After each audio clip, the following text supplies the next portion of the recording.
Welcome to the Dr. Mudgil podcast. I couldn't be more excited to have future NBA star Devin Cannady here with us. Devin's got an amazing story.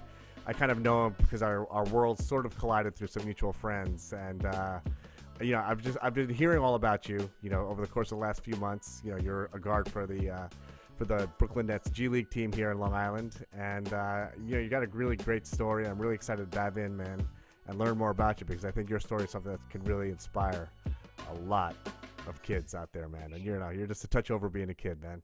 I appreciate that. Thank you. Hey, man, thanks for being here. So just to give you a little background, Devin, you grew up in Indiana. You went to Princeton for undergrad where you played D1 basketball, and you went from there. I believe you were undrafted, actually, out of Princeton. Undrafted, yep. And you hustled your way into the NBA G League through playing, I guess, for their summer league. You were playing for OKC in the summer league. Yeah. You must have played pretty outstanding to get an offer from the Nets, right? Is that pretty much how it worked? Yeah, we can go into that at some point. But yeah, went OKC. I was summer league with them, and then got the call up to go to training camp with the Nets. Okay, awesome, man. Yeah, so let's just take it back, man. Just because I know I have a lot of like high school athletes. A lot of high school kids actually listen to the podcast, and my middle guy's obsessed with basketball. So I told him that you're going to be on here today. So so I wanted to hear how hard the road is, man. So you grew up in Indiana, obviously a huge basketball state. You played high school ball. I imagine you were an outstanding high school ball player.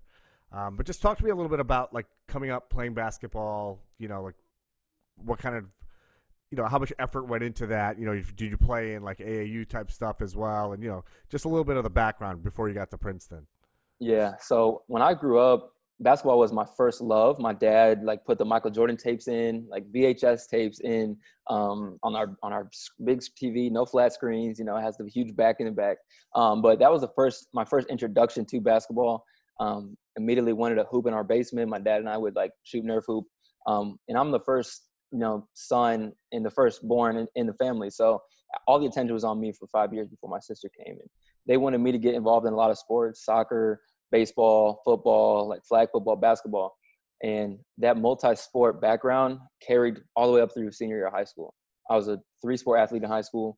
But with that being said, I did love basketball the most. And so I constantly, just strictly out of my love for it, played it all the time, outside of the park, in the backyard, in the front yard. Like literally, like our backyard was completely grass covered, and we didn't have money. So I go to my friend's house who has a concrete, half court, and ask my mom, can we get this? She's like, dribble on the grass. And it's probably the worst thing she could have said to me, because 6 months later, there's this half court dirt, patch from me pounding the grass. So I just love basketball. We did play AAU, jumped from team to team, started out at the YMCA.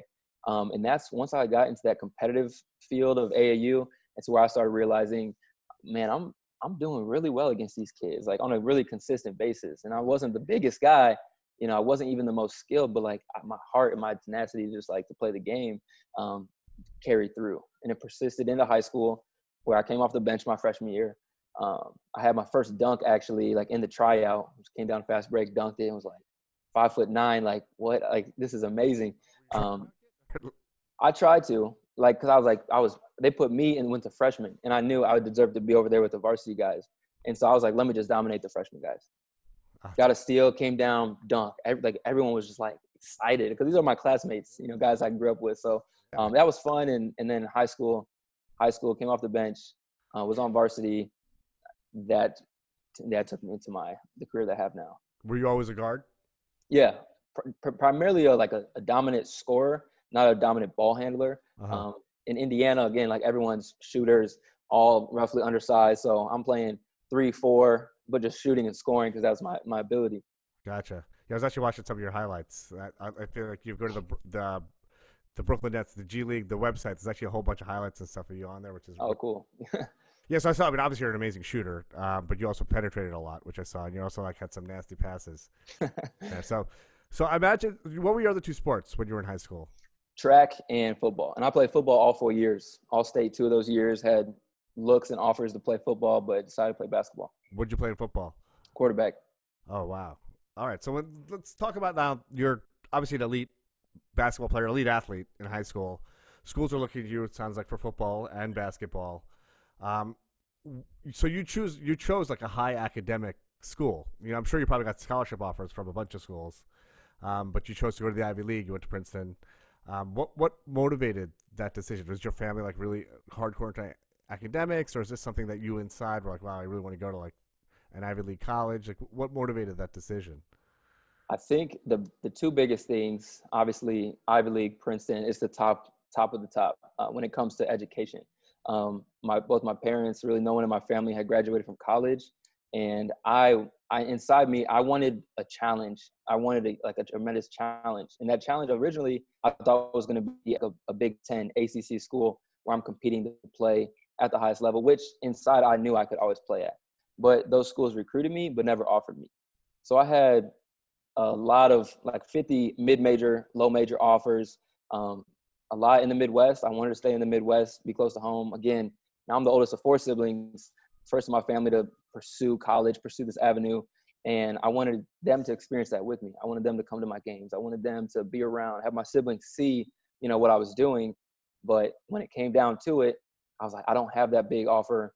I know I'm going to be a professional basketball player. Like I have the goal written down since I was 12 years old. Like that's going to happen. I'm manifesting that into reality. Let me do that with an extremely, hard challenge outside of basketball. And let me make this 40-year decision. That's not just for me, but for my family. I told them I'm leaving the nest. I'm going away from home.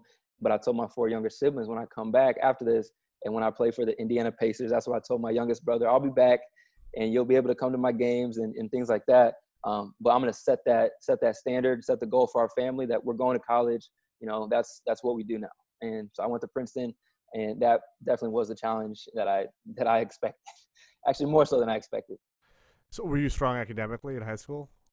I was good, not great, but I mean, I got good grades. I didn't really have to try too hard to get the good grades. So because of my athletic ability, I would slack off a little bit and mess around in the classroom. Right. And it really wasn't until my senior year where Princeton was like, your grades aren't good enough. You have to lock in your senior year. And most kids who commit their junior year, I'm locked in. Well, I'm committed to the process. If I don't get in, I'm not going. So I really had to focus. And you can ask people like teachers, classmates, like when they were having fun my senior year, like I was retaking the SAT and then taking it again and then taking it one more time just for good measure and making sure I had like a 3.8 going like out of my senior year. So Wow. So you pretty much knew junior year that Princeton was going to be the school. that was it. Going into senior year, they were really like one of my last offers. I played in the EYBL Peach Jam, played really well. Had some good offers. I really told Princeton's coach, and you can ask Brett McConnell. He was recruiting me, and it was down between the University of Ohio, Akron, and then Butler was in the mix, but they never offered. And I wanted to stay close to home, but I told Princeton it's a 99% chance that I'm not coming to your school. Wow. I like the coaching staff at Ohio. I don't know if I want to do that. And literally before my first football scrimmage of my senior year, they were like, please just come visit. Maybe you'll change your mind. I made that visit. 5 days later, I was a Tiger. It's a pretty intense environment, right? Like I've been to Princeton a couple of times to visit some friends that were there. It's like an awe-inspiring school. I remember the first time I went there, I was like, wow. It like really just makes you feel like you're somewhere really important, where a lot of really important have been. For sure. Yeah, man, that's awesome, man. So they basically told you, listen, you got to get this much for your SATs, you got to get these kinds of grades. After they committed to you, Basically, yeah. okay. We want you to come here, but this is what you have to do for us to get here.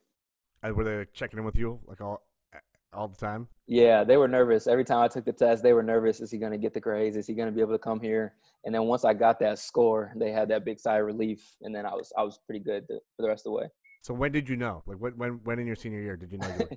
It wasn't honestly January 15th. I got the letter. So I didn't know until January 15th that I was going to Princeton. I was committed since August, but I didn't know until January. And that was really, nerve wracking and going through my senior year, not really knowing if that's where I'm going to go, but where I want to go. Did your family like lose their minds like that you were going to? I mean, that's an incredible accomplishment for someone who's the first person in their family to go to college, to go to like the top Ivy League school. And Yeah. Yeah, my mom was on the visit with me at Princeton, and we were walking through campus, and we could just feel it. Like you said, when you're there, you feel like you're around greatness or like something amazing's happening, and it just felt magical. And she was like, I'm going to be very happy if you go here. I'm not telling you need to go here, but this can do a lot for you. I think this is what you're meant for. And, this is within you. It always has been. So she was really happy.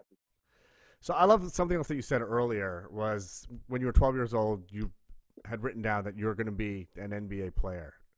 So having not been recruited by like the Dukes and like the schools that are like that you typically folks associate college basketball with, the folks the teams that you always see in the Final Four and that sort of stuff. When you went to Princeton, that's you were like, I'm gonna be an NBA player. Like that's my ultimate goal. It's amazing to look back and think that, but yeah, it has never wavered. Like since I was 12, I was like, I love this enough. I'm going to put enough work in. I'm going to be an NBA player. And I went to Princeton with that same mindset. And, I let Mitch Henderson, my head coach, know. He was from Indiana, the last player to play at Princeton from Indiana. And that's really what that connection was. He went to the NCAA tournament. He had a chance to play in the NBA. He was at training camp with the Atlanta Hawks. So I knew that there was a path, and I was like, well, I'm going to go down that path, and I'm going to complete it. How many guys from Princeton have played in the NBA? I think when I was with Brooklyn, or when I was, originally with Long Island, they put like an article out and they said there's been 20, what is it, like Nobel Prize winners and 10 NBA players in like the past 50 years. I saw that article. That's yeah. all. Talk to me a little bit about Princeton. So, you're a kid from Indiana, never left really home, right? That was your first time really away from home. I'm sure you went tournaments and places, but you never were living away from home. Right. So you're at Princeton, and like you are a basketball player, so you have like your crew, like the basketball guys who you guys probably got to campus early, got to know each other, that sort of stuff. Going, but it's a really different world from where you grew up. Like, were you a roommate? Like, was your roommate from like an athlete, or was it just some random roommate that they assigned you? He was a chemist, and we had a one room double. So his bed right here, my bed right here, the doors right here. We walk in, we go to our beds, and honestly, like I had never met more of an introverted person who was so between the ears. I'm like a pretty, like energetic guy. I can go talk to really anyone in a room, and we were in that room together, and I couldn't get through to him. Like I was trying, hey, you want to come to a game? And I'm going to the lab. And for me, the lab was the gym, and for him, the lab was literally the lab, like experiments. And so, I mean, actually throughout our career, like our Princeton career, when we'd see each other on campus, it would get to be more of a, hey, and then how are you doing? And so maybe that campus environment helped him in the same way it helped me, open my wings and, stuff like that. But he was a chemistry major from Rhode Island.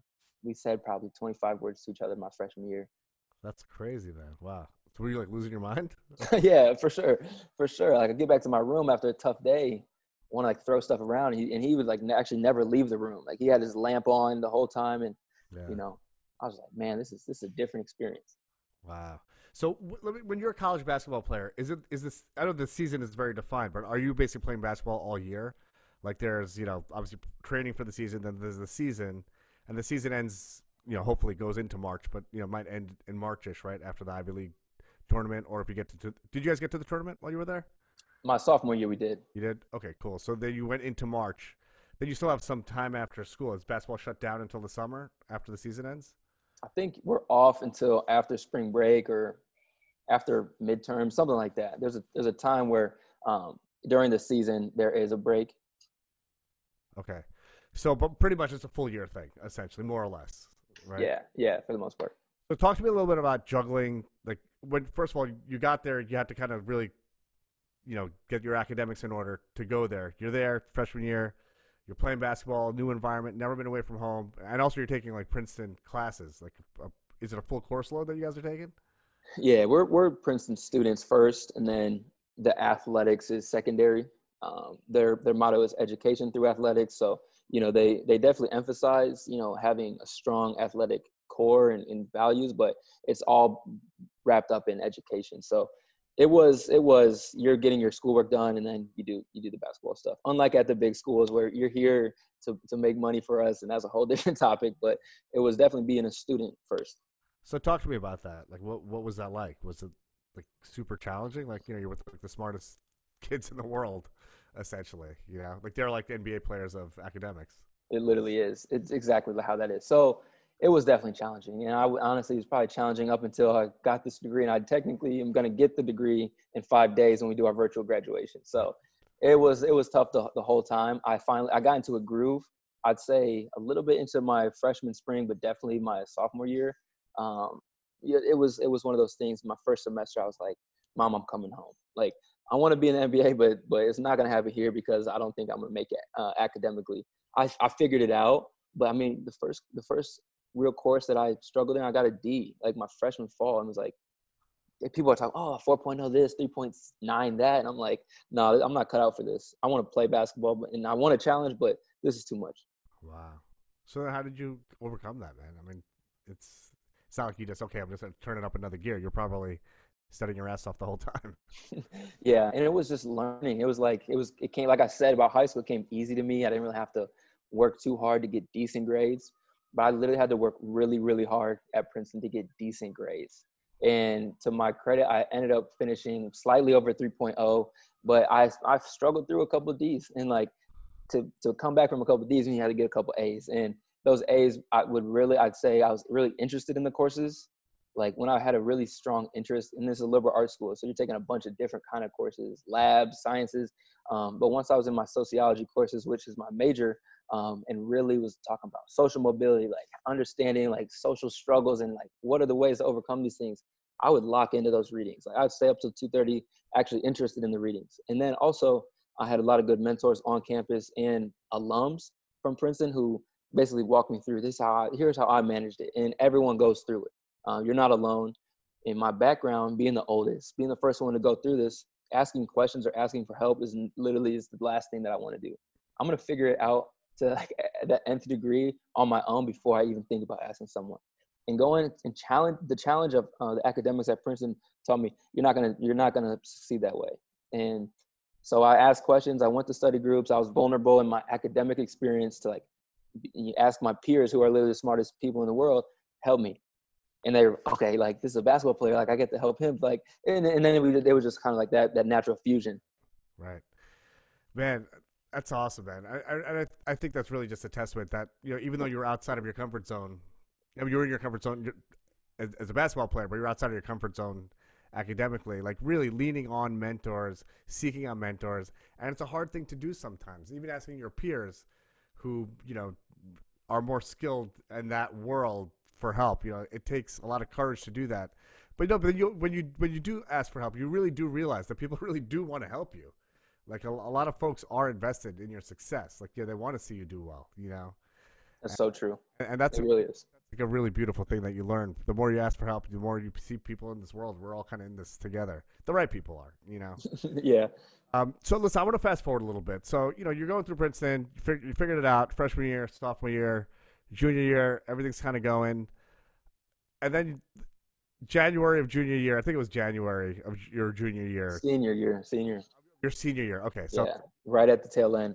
So you're almost there. Before all this stuff goes down, was there interest from NBA teams at that point? So my name never got onto the actual draft board, but if you're looking statistically, like my junior summer, I was actually interning in Chicago with a Princeton basketball alum with my senior teammate. We were co-captains that year. So we're living together in Chicago.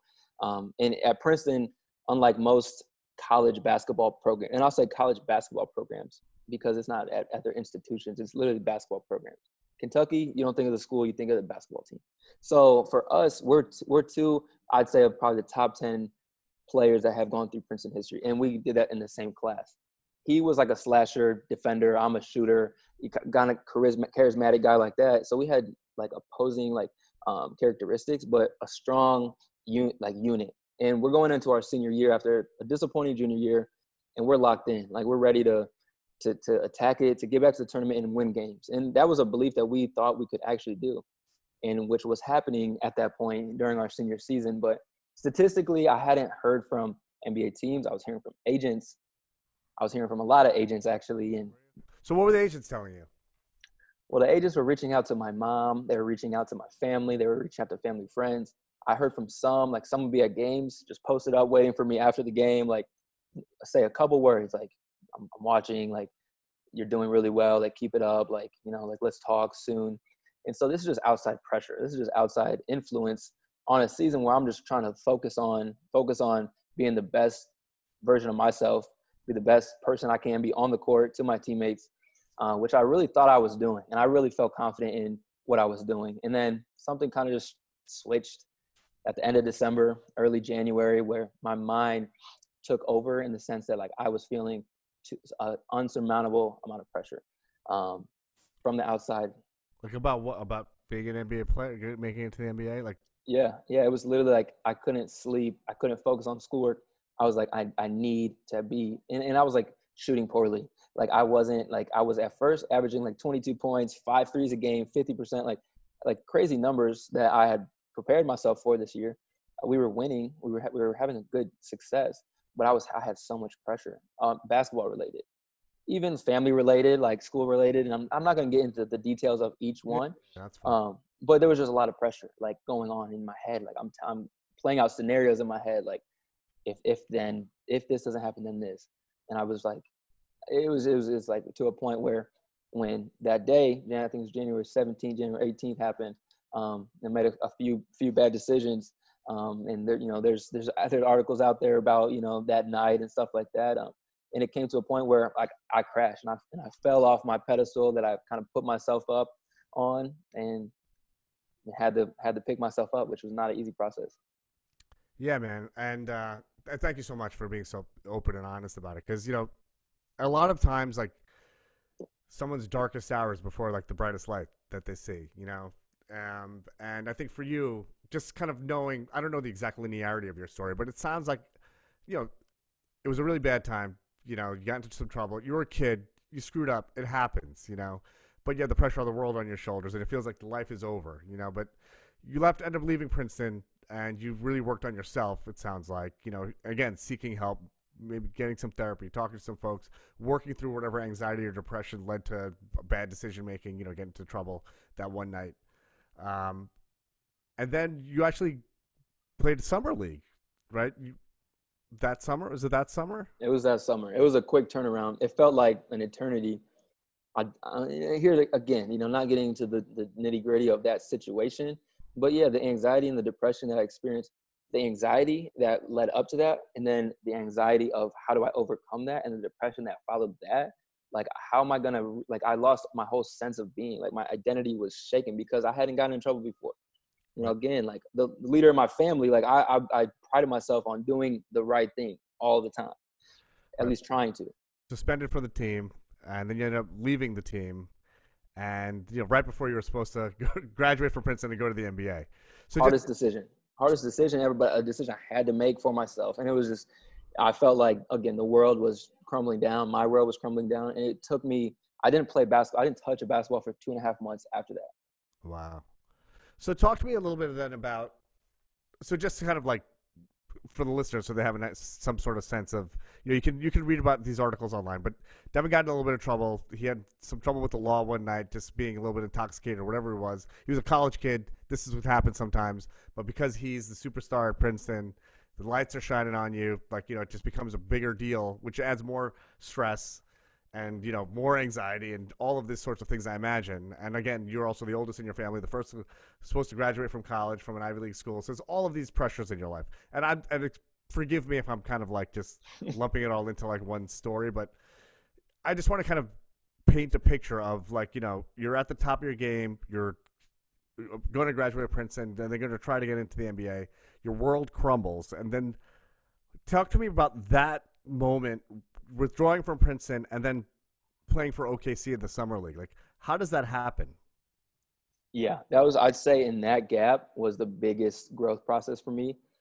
And what to me felt like it was just a straight shot down was really just an opportunity to grow and to learn about myself. And obviously I didn't want it to happen that way. I didn't want to get in trouble. I did. And I didn't want to feel the way I did afterwards, but I still did. And I literally needed to be with my family. I needed to seek therapy. I needed to talk through a lot of the things that have been built up over a lifetime of family things, of having this pressure of being the guy, the star, and being the guy and the star, but also feeling that I'm not worthy enough of the Kentucky, the Duke, the Notre Dame, the schools that I feel. And this is, again, like this constant drive that I had of being this, but like never being seen as that. And so it's like you're battling these two things. Here's your perception of yourself, but here's how others are viewing you. But like, I know my value, and it was just kind of never seen in that sense. So during that, from February to May, which is when I had my pro day with my then agency, Octagon, I really didn't touch a basketball for 2.5 months. Did therapy twice a week. Was home battling nightmares, waking up at 4 a.m. in cold sweats, anxiety and depression. But then my family really was like, look, you can stay in this kind of mindset. You can pity yourself and never forgive yourself. That's not gonna help you in the long run. You have to forgive yourself. I got baptized into the Catholic Church on Easter of last year. Something I wanted to do at Princeton. I really lost touch with my faith. I really lost touch with all those things. I was like, felt like alone. That's was something I told my mom. I feel alone, and you're never alone with God. He's always got your back. And I really kind of had to lean on that the most I've ever had, and I've continued to just understand, the purpose, my plan and His purpose. And with that and that forgiveness, I really was like, okay, I can attack this in a healthy way. I can come back from this. I don't know what the outcome will be, but I know I love basketball. I know I've been gifted with these talents. Let me try and get back up on the horse. Signed with Octagon. Literally was watching Princeton play basketball in March, which was tough, but that season was over, and I was like, let me go out to Phoenix, train for this NBA draft. I don't know if I'll get drafted or not. I'm obviously have to answer these questions, but I'm not worried about that. I'm not worried about a couple questions. I want to play basketball. Had a great pro day with Octagon. I worked out with 6 NBA teams. The Nets were one of them. The Thunder were one of them. And after draft night, I had a party, not even to celebrate, is he going to get drafted? Mm-hmm. Just to celebrate, look where we're at. After all this, look where we're at. We're having the options there. He worked his butt off, worked his tail off to get to this point. Let's just celebrate that. He's not graduating, but we're kind of graduating into like a new chapter. And so let's just celebrate that. So I had family and friends over. Obviously draft night happened, no draft. My agent called me like an hour and a half later, which was again another tough hour and a half. Am I going to have an opportunity or not? Oklahoma City wants you to actually come down to Oklahoma City and be in a mini camp with them in 3 days. Can you be ready to go in 3 days? They want you at Summer League. Back up 1 second. So the pro day was before all this? It's before the draft? Yeah, the pro day is like a month before the draft. All 30 NBA teams, coaches, execs, everybody, they're in this facility in Phoenix watching myself work out, the other, athletes under the Octagon agency. You have Cam Reddish, who was a 4th pick or something like that. So they were all there. And you performed well like that, even though you didn't touch a basketball for a couple of months before? I hadn't touched a basketball. I played basketball for like a month leading up to that, but 2.5 months before that, no. And to that point, we did this drill where it's like the OKC 100 or the Oklahoma 100, and you have 100 shots, 25 catch and shoot, a couple off the dribble, a bunch of different series so the teams can see your strengths. And shooting is one of my strengths. I think I hit 88 out of 100. Wow. Which is like pretty, like, I don't think I've touched that one since. I think I've gotten like 82, but that day was like, I felt like I could just throw it and it was going to go in. I personally felt like it was beyond me. Like I had like overcome this thing, and like God was like, here, let me send some blessings down your way. I think I made 36 in a row at one point. And like wow. every time I jogged back to the back of the line, I was like, there's 30 NBA executives watching me, and this is what I do. Again, that 12-year-old me who wrote this down, this day right here is going to be a very important day to get to that goal. So, yeah, I did really well that pro day. All right, so then we'll fast forward to the draft. Nothing happened, not the outcome you were looking for at the draft. And then OKC called you the day after the draft?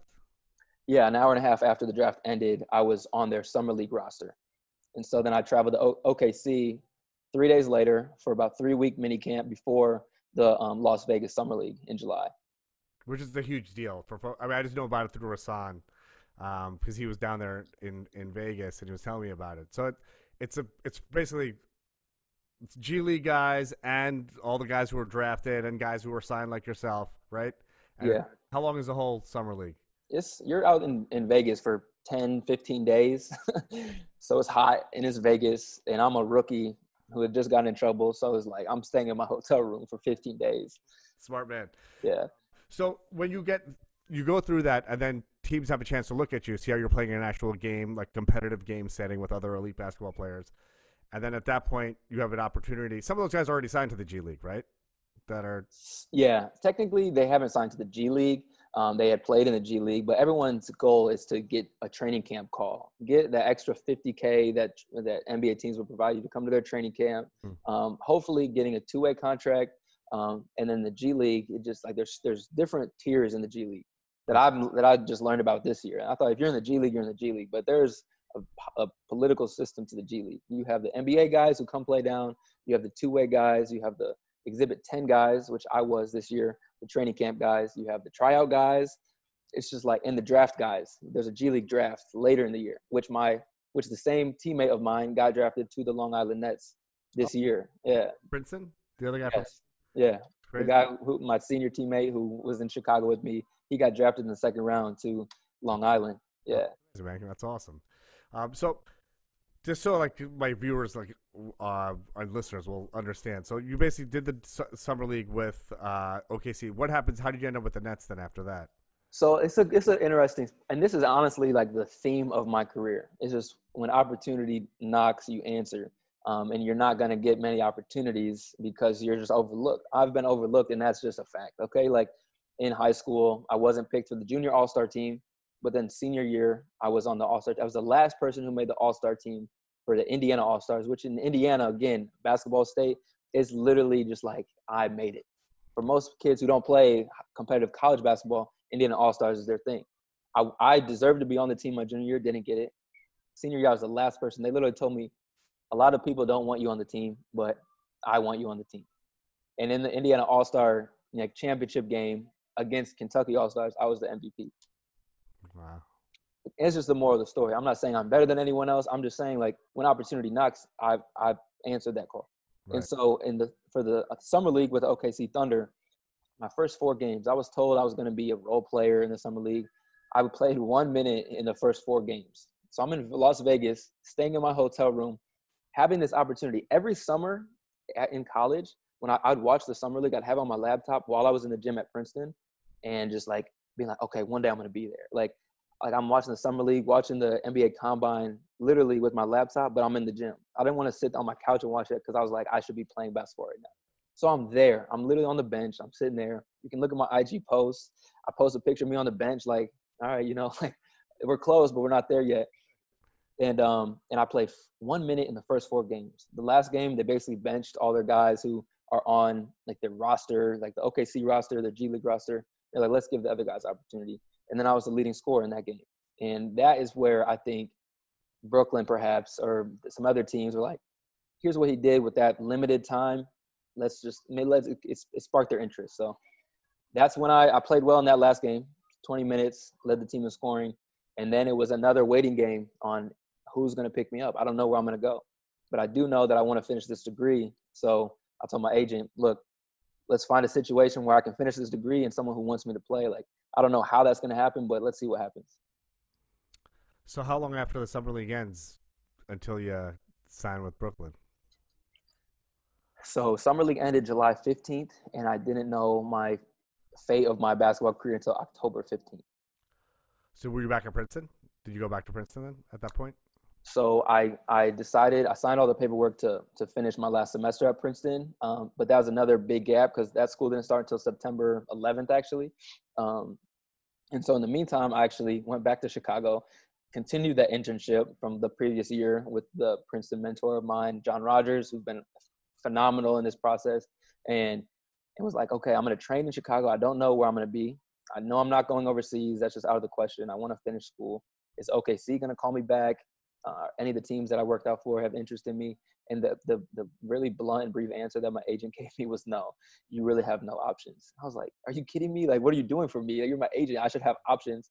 They're like, people aren't picking you up because they don't know from what happened in January. Like, is he going to be this kind of guy? Like, and again, it like was a shot at my character that night. But I was like, I know myself. They should know me. Like, but they don't, and they're not going to waste time just to make excuses for me. So I was like, well, look, dude, I'm going to go to Princeton in September, start finishing my degree. And he's like, the Nets still have interest in you. They just don't know in what capacity. And so it wasn't until October 15th that I actually went up to Brooklyn and signed that Exhibit 10 contract and went to training camp with them. So what does Exhibit 10 mean? What does that mean exactly? That's just a commitment that you'll go to training camp with Brooklyn, the parent team, and then when they cut you, if you don't make the roster, which for them, it's like, we're going to bring you on just to cut you so that we can have your rights in our G League organization. Oh, gotcha. Okay. So were you working out for other teams in that gap period? Like, would other teams say, hey, come work out for us or anything like that? Or No, I had no interest calls. I was just working out in the rec center at Princeton, not even the main gym at Princeton. I was back on campus doing my schoolwork, working out in the rec center with, the students, and they're like, "Well, what are you doing back?" I was like, "I'm just I'm just finishing some classes and getting ready to play in the NBA." That's all I said. I'm just getting ready to play in the NBA. So there's like a few things that I want to touch on there, man. You said so much stuff. So one is self-belief. How important self-belief is, because every step of the way, you believed in yourself more than others believed in you. And that's what really carried you through. When you should have been on that Indiana All-Star team in your junior year of high school and you weren't, you didn't say, "Man, F basketball, I'm done." You're like, no, I'm deserve to be there. I know I deserve to be there, and I'll be there next year. And then even the next year, it was a struggle for you to get on the team, but you're like, you know what? I can ball with the best of them. And then you're the MVP of the game. But comes from here, man. That's inside of you. And even when your experience in the summer league, and this just goes to show, man, 20 minutes of playing is what really opened the door for you. A door that was shut. They basically wrote you off, essentially. We're like, "Oh, you only played 1 minute in the first 4 games. They're working on these other guys." And you had 20 minutes, man. 20 minutes to really make something happen for yourself. It's really how it goes. That's really the window of opportunity. I feel like at this level, that window of opportunity just gets smaller and smaller. Yeah, and, the value of self-belief, man, and you really just – 9 out of 10 people would have shut themselves out and be like, "You know what? Forget it. This team doesn't believe in me. These people don't believe in me. Why am I going to play hard, Or, forget this. I'm done with this." And, really, that's a real testament to your character, man, because you're a kid still, man. And to me, you're still a kid, And, it's really very impressive that at such a young age, you had that much self-belief. You're going back to your high school days, So I think that's amazing, man. I think that's something that's, anyone can learn from that, man. That really is amazing.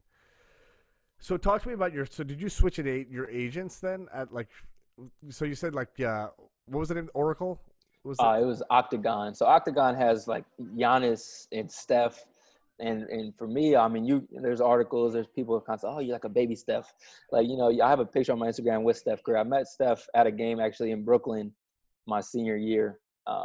And I was like, man, after the whole incident and when I was looking for agencies, that was the biggest and most reputable agency.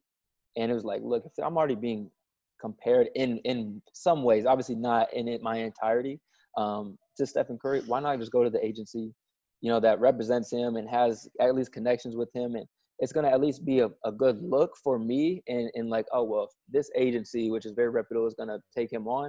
That was my way of thinking. And I signed an agent who obviously told me he was going to do certain things for me. And he obviously got me into a great situation with Brooklyn in Long Island. But throughout the year, it was just a constant negotiation with him to continue to work for me the way that I wanted. And at the end of the day, it's my career. So it's nothing against my old agent. It's just simply the business and what I was looking for. He specifically didn't fill that role. So after the season, literally once they sent me home for the coronavirus, we just had that conversation that, I appreciate his work, but, I had to look for someone else. Gotcha. Okay, so let's just take it back a little bit. So then you're on the NBA G League. You're the G League team for the Nets. You're having an amazing season. I think you were averaging 14 something points a game. I mean, if you just look at your highlight reel, it's pretty sweet. You really just you dominated a bunch of games. So things are going good, right? And tell me a little bit about what that's like. At that point, from what I understand, either you do really well in the G League, either the Nets will take you on, or some other team says, "Wow, we need a guy like Devin, a sharpshooter on our team," and then another team picks you up. Is there any of those conversations happening? I don't even know if you can even talk about it, but is there any are you hearing buzz and is things are kind of wow, I'm really going to make it into the NBA?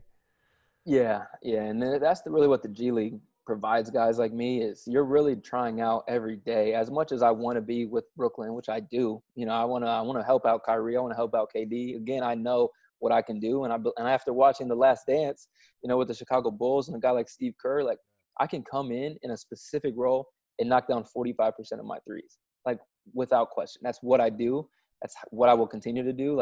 I literally was looking back at my high school stats just because I was talking with a friend about our high school stats, and I didn't even it goes unrecognized. But my senior year of high school, we went 19-1. In the last game, we should have still won. We honestly should have won undefeated in one state, but some things happened. I remember I had a bloody jersey or like a bloody elbow, and I was out for the 4 minutes of the fourth quarter in Indiana with no shot clock, and they ended up coming back and beating us. But I shot 90%, 91% from the free throw line, which has been consistent. I shot 91% in college, my college career. And then this year I shot 94% from my free. So in high school, I was 90% from the free throw line, 52 from the field, and 45 from the three. In a role where I'm being like literally hawked every night. Like, this is a guy, this is a guy, this is a guy. Efficiency. College, efficient. First year, not as efficient as I wanted to be, but I was experiencing basketball from a new perspective. You know, the game's much faster. There's scouting reports. People knew me as a shooter, so they're running me off the line. And now I'm finishing against the best big men who are not in the NBA. And so that's what this offseason's about. But long story short, yeah, like you're trying out for all NBA teams, every single NBA team. You can get called up by anybody. That didn't happen, obviously, this year. I was finally finding my groove in those last 5 games, averaged over 20 points, really picked it up on the defensive end. So for me, it just gave me a lot of confidence going into next year. Obviously, I wish the season continued. Maybe I would have gotten a call up. But at the end of the day, I'm like, okay, I'm in a really good position for myself. Not even from an outsider's point of view, but I'm growing. Literally, I see myself growing in the game that I love. I'm right there. I'm really close. And again, hopefully it's with Brooklyn. Hopefully I can be that piece that they need, that they can find for cheap. I'm kind of selling myself right now. So if they see this, it's going to be, I'm a cheap asset and I can knock down shots. So, but I can do that for anybody. And that's going to be what gets me in the door and allows me to stay because I'm growing in all other aspects. So is the plan currently to go back to the Nets G League team when they open back, when things, I guess, next season at this point, right? They shut things down. Yeah, again, my new agent, we're obviously open to every option. We're going to look at every option. But I know Matt Riccardi, and he's the Long Island Nets GM. We have a really good relationship. And I trust him and believe the plan that they have in place for me. And I think another year, at least on some level, where I'm getting experience in the G League to just continue to work on my craft, it's going to make, tremendous leaps for me at the next level. And I believe, after this summer and going into next year, whenever that season starts back up, that I'm going to be much more prepared than I was at this point last year to play at the NBA level. Cool, man. A couple of things. I know we're kind of running short on time here, but a couple of things I just want to ask you, man. One is the game like so incredibly different from college to the G League?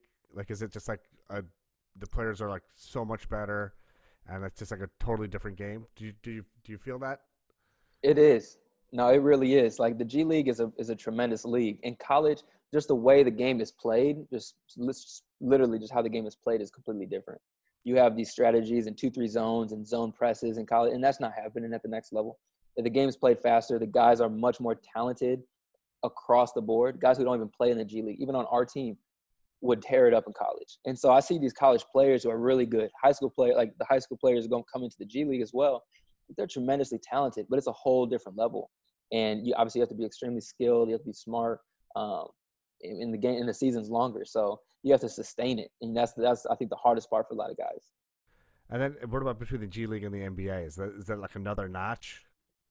Yeah, another notch. Yeah, and that's why they call it the NBA. And in the NBA G League, obviously guys can play at that level, but those are the best players in the world, hands down. It's amazing to me, like, because I've been to a couple of G League games, and I've obviously been to tons of NBA games. From like a spectator's perspective, it's hard to really recognize. They're both like fast-paced games. You guys are nailing threes and stuff, And even when you watch college, But it's amazing to me that there are that many notches of excellence in basketball, Yeah. And the last thing I wanted to talk to you about is I saw one of your videos where you were talking about your shooting routine and like what your practice routine is like. And one of the things that we were talking about when we're scheduling this podcast was like, there was a certain time in the day where it fits into your routine. And I wanted to learn more about that because I think, especially now with the way the world is and everyone's routines are out of whack and work schedules out of whack, and the world is sort of falling apart in terms of maintaining like a regimented day-to-day routine. Can you talk to us a little bit about what your practice routine is like, how you maintain your routine, and a little bit about how you practice? Because I think kids need to learn how much work is involved. It's not like, okay, Devin is an awesome shooter, and he was always an awesome shooter. there's a lot of work that goes into that. A lot of like, the 10,000 hours, a lot of sweat equity that's put in when no one's watching, when you're in the gym by yourself. You read all these things about Kobe. Everyone watched The Last Dance. It's the best of the best are working harder than everyone else too. Can Yeah. you talk to me a little bit about that? Yeah, the routine, and you actually caught me at a really good time because I'm not gonna lie, like quarantine disrupted my routine for a good month and a half, and it really. So my birthday was May 21st, so a couple of days ago, turned 24, and back to the Kobe mindset, that Mamba mentality, like it just struck a chord with me. Like I'm in another year of life. 23 was a grind. Just getting back into just understanding, like again, like believing in who I am, like to the fullest extent. And after the season and with Corona and everything, it's been cool to just kind of shut down, be with family, relax. But really around that time, I was like, let me ramp my routine back up. Like, let me be very diligent and like hold myself accountable. And I think that's the word. Like you have to be diligent work and like and being very intentional. And so as a shooter, they talk about you have guys who make money just teaching people how to shoot, and it's not science. There is a science to it, and it's simply just being consistent with your form. And in order to do that, again, it takes a lot of work. And so when I go to the gym, and I'm just going to talk about my basketball routine before I get into like my overall routine. But I get to the court, obviously I lace up my shoes the same way every time. I made a post about it on Instagram, like be, diligent with the first thing. Like this is routine. Like my shoes have to be tied tight. And this is back to John Wooden, some of his words. It's if you don't take care of your shoes, then it's going to affect your ankles, your knees, your hips, and inevitably your shot. And so let me just make sure my shoes are on right first and foremost. And then my routine with shooting, I always start close. I do my form shots. I do it even with Long Island. I try to be the first one on the court like 3 hours before the game, and just make sure, like, if I have a window to shoot and work on that routine, that form, I'm going to do it. Because again, you may only get 20 minutes. You may only get 2 minutes. And at the next level, I might get 20 seconds. And in that 20 seconds, I've literally practiced it over and over and over again. That's all the time I need to get off of a shot and be confident that I'm going to make it. And so literally, like, you put in 10,000 hours for 10 seconds. And in that 10 seconds, you have to perform. And because that's the margin of error. That's the window. You're in the league or you're not. It's a make or miss league. And not luckily, actually, I've put the work in to be on the make side of that. And so, again, as I'm getting back into my routine, I'm actually being held accountable by some of my close friends, and we're holding everybody accountable. We started this group called the Millionaire Mindset Club. And we all wake up around 5:15, 5:30. We have our accountability partner, and it switches every Monday. So I just had a new one a couple days ago. And we wake up, we talk about our goals, we speak our manifestations into the air. And I've never had a group of people, and these are people I met at Princeton and their extended friend groups, but having that accountability and knowing that there are people out there who have the same mindset in a whole different field. Some of these people are talking about medicine. Some of these people are talking about the NFL. Some are talking about MBA school and stuff like that, starting their own businesses, investing. If we talk about trading options and things like that, just speaking into existence, like things that are inside our head, because there's so much that I want to do in this life outside of basketball, but just sticking to that routine, wake up, like, let's get to it. Beat someone to the spot. If you're going to get in the gym at 5:30 and someone else is getting there at 8:30, you have 3 more hours to knock stuff out. And that's so powerful. And like, I'm so grateful to have, friends in a group like that, and even mentors to talk to me about just how their struggles and what to do, what not to do, things like that. But yeah, that routine, as consistent as you can be, like as straight as you can be on that line without, you're going to waver, but if you don't waver too far. And obviously what affected me was last January, I wavered like I went up 10 miles that way. And I had to come back. And that 2.5 months without basketball really like got me back to that point. And now I'm just doing my best to stay even. And I struggle still. When I'm not getting the call up or, things like that. But, again, keeping my faith high, understanding the bigger purpose and plan. And honestly, if basketball was taken away tomorrow, I've come to a point where I feel like I'd be good with that. Obviously, I haven't reached those goals, and it would suck, like, because I love it so much, but it doesn't define me. And it defined me last year, and I was so caught up in that. And when I missed 5 shots, and because my routine was so consistent, and now I'm not getting the output of my input, it affected me tremendously. But it's not going to affect me, because it's like, all right, let's live the fight another day. Let's wake up tomorrow and have that same energy. So that's really in a nutshell why I do that. And if you want to be great, if you want to be successful, I think in any field, you're going to do that. Like, that's just what you will do to put in. That's the sacrifice you'll make, because not everyone does it. The winner's mindset, man. That's it. That's like everything that I talk about in my Instagram posts. There, man. You know, the harder you work, the luckier you get. Yeah, that's just the fact of life, man. And you know, you got to put the purposeful practice in for anything you want to do, and you put the work in. You got to be working when people are sleeping. You know, and you know, be the first one up and get things done. Start early, and yeah, that's it, man. Stay on the straight and narrow. You know, hey, man. Congratulations on your birthday. Happy birthday. Happy birthday. Thank you. Appreciate it. Congratulations on your Princeton degree, where you're going to be Zoom walking in like 5 days. Exactly. strutting around the house, you know. And man, I see a super bright light in your future, man. I can't wait to follow your career, and hopefully get to meet you in person at a game, man, at an NBA game. For sure. I'll get you tickets when that happens. Love it, man. Hey, thanks for your time, Devin. I think there's a lot of value here, and I think, you know, a lot of kids are going to be inspired. A lot of adults are going to be inspired too, man. You inspired me. I appreciate that. Thank you. All right, man. Stay safe, stay healthy. Yeah, you too. Man.